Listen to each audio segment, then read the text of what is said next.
বাংলাদেশের সিলেটের সীমান্তবর্তী উপজেলা কোম্পানীগঞ্জের গোলাগঞ্জ এলাকায় দলাই নদীর তীর জুড়ে বিস্তৃত ছিল মনোমুগ্ধকর সাদা পাথরের রাজ্য। কিন্তু বিগত 1 বছরেরও বেশি সময় ধরে এখানকার পাথর লুট করা হয়েছে।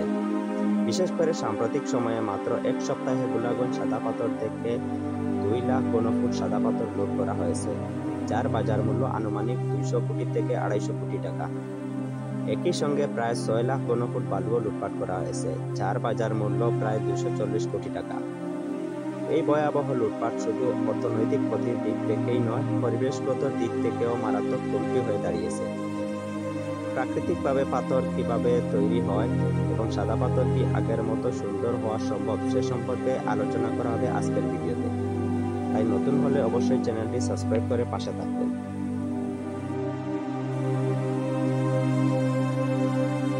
সিলেট অঞ্চলের পাথরের বেশিরভাগই ভারতের মেঘালয় পাহাড় থেকে নেমে আসে। এসব পাথর শুধু প্রাকৃতিক সৌন্দর্যই নয়, বরং এগুলো বহু প্রাচীন ভূতাত্ত্বিক ইতিহাসের নিদর্শন। এসব পাথর কয়েক কোটি বছরের দীর্ঘ প্রক্রিয়ার মাধ্যমে জন্ম নিয়েছে। পাহাড় গ্রানাইট, স্যান্ডস্টোন বা অন্য কোনো ধরনের শক্ত শিলা দিয়ে। লক্ষ লক্ষ বছর ধরে ভূমিকম্প, অগ্নিয়গিরির অগ্নিপাত কিংবা পাহাড় ধসে এসব শিলা আস্তে আস্তে আলগা হয়ে যায়। যখন ভারী বৃষ্টিপাত হয় বা পাহাড়ে ভূমিধস নামে, তখন নদীর স্রোত সেগুলো ভাসিয়ে আনে। তাই সিলেটের পাথর আসলে কোটি বছরের ভূতাত্ত্বিক পরিবর্তনের নিদর্শন। মেঘালয় পাহাড় থেকে দলাই, পিয়াইন বা ডাউকি নদীর মতো সীমান্তবর্তী নদীগুলোতে বর্ষার সময়ে প্রচণ্ড স্রোত নামে।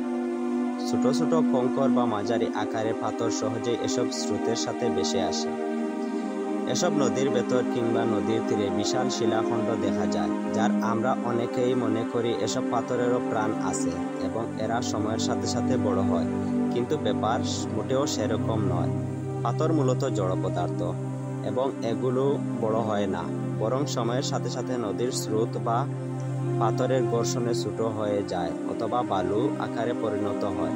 বড় আকারের পাথরগুলো এত ভারী যে স্রোতের সাথে দীর্ঘ পথ চলতে পারে না। এজন্য বড় পাথরগুলো অনেক সময় পাহাড় থেকে যেভাবে ভেঙে পড়ে তেমন আকারে নদীর তীরে এসে জমা হতে থাকে। মেঘালয় পাহাড় থেকে নেমে আসা পাথর সিলেটের বিভিন্ন দিক দিয়ে বাংলাদেশে প্রবেশ করে। এসব অঞ্চলে অতীতে নিয়মিত পাথর উত্তোলন করা হতো। যেসব জায়গা থেকে পাথর উত্তোলন করা হয় সেসব জায়গাকে বলা হয় পাথর কোয়ারি। কোয়ারি ইংরেজি শব্দ, যার অর্থ খনি। অগভীর বা উন্মুক্ত খনি বোঝাতে কোয়ারি শব্দ ব্যবহৃত হয়, কারণ পাথরের মতো খনিজ সম্পদ উত্তোলন করার জন্য সাধারণত খনন করার দরকার পড়ে না। সিলেট এলাকায় ভারতীয় নদীগুলোর প্রবাহ থেকে সময়ের সাথে সাথে বিপুল পরিমাণ পাথর বাংলাদেশের নদীতে এসে জমেছে এবং তা থেকেই গঠিত হয়েছে জাফলং, গোলাগঞ্জ সাদা পাথর, বিছনাকান্দি কিংবা লুবাছড়ার মতো পাথর কোয়ারিগুলো। প্রথম দিকে পেশাদারভাবে এই পাথর কোয়ারিগুলো থেকে পাথর উত্তোলন চলছিল, তবে পরিবেশ বিপর্যয়, জনস্বাস্থ্য হানি ঠেকাতে আদালতের রিটের প্রেক্ষিতে 2014 সালে ক্রাশার বা বোমা মেশিনের মতো যন্ত্র ব্যবহার করে পাথর উত্তোলনে নিষেধাজ্ঞা আরোপ করা হয়। পরবর্তীতে 2016 সালে খনিজ সম্পদ মন্ত্রণালয় সিলেটের সকল পাথর কোয়ারি থেকে পাথর উত্তোলন সম্পূর্ণভাবে নিষিদ্ধ করে। 2018 সাল থেকে 2020 সালের মধ্যে সিলেটের 8টি পাথর কোয়ারিতে ইজারা দেওয়া বন্ধ হয়ে যায়। তারপর থেকে সিলেট পাথর কোয়ারিগুলো খুলে দেওয়ার জন্য স্থানীয় ব্যবসায়ী, শ্রমিক ও ট্রাক মালিকরা বারবার দাবি জানাতে থাকে। দীর্ঘদিন পাথর উত্তোলন বন্ধ থাকলেও 2024 সালের 5ই আগস্ট রাজনৈতিক পট পরিবর্তনের পর থেকে পাথরের ব্যাপক লুটপাট শুরু হয়। গত বছরের আগস্টের পর থেকে এবছরের আগস্ট পর্যন্ত সিলেটের কোয়ারিগুলো থেকে হাজার হাজার কোটি টাকার পাথর লুটপাট হয়ে গেছে। প্রশাসনের নিয়মিত অভিযান সত্ত্বেও লুটপাট বন্ধ হয়নি। সরকার থেকে জানানো হয়, সিলেটের খনিগুলো থেকে অবাধে পাথর উত্তোলন হতে থাকলে সরকার এখান থেকে বিপুল পরিমাণ রাজস্ব হারাচ্ছিল।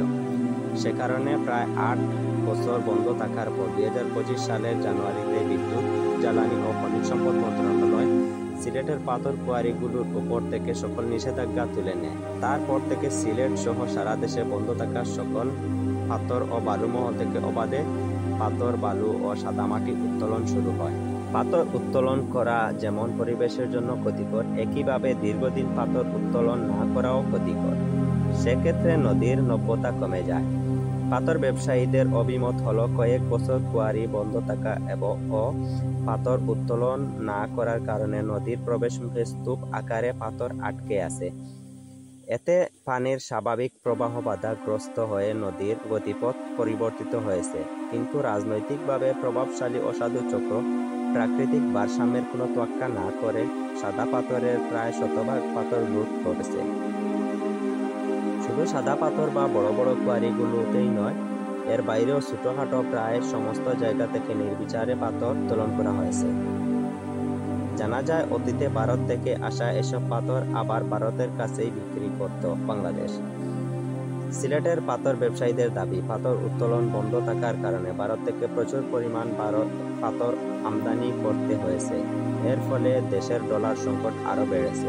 তবে সামান্য কিছু বৈদেশিক মুদ্রা বাঁচাতে গিয়ে পাথর লুটের অবাধ বাণিজ্যে দেশের প্রাকৃতিক পরিবেশের অপূরণীয় ক্ষতি হয়ে গেছে। নদী প্রতি বছর পাহাড় থেকে পাথর বয়ে আনলেও সেটি প্রাকৃতিক এক স্বাভাবিক ভারসাম্যের অংশ। কিন্তু মানুষ যখন একসাথে লাখ লাখ ঘন ফুট পাথর সরিয়ে ফেলে, তখন প্রাকৃতিক ভারসাম্য স্থায়ীভাবে নষ্ট হয়ে যায়। প্রকৃতি ধীরে ধীরে ক্ষতিপূরণ দেয়, কিন্তু মানুষ যেমন দ্রুত লুট করেছে, তেমন দ্রুত গতিতে পাথর কখনোই প্রাকৃতিকভাবে ফিরতে পারবে না।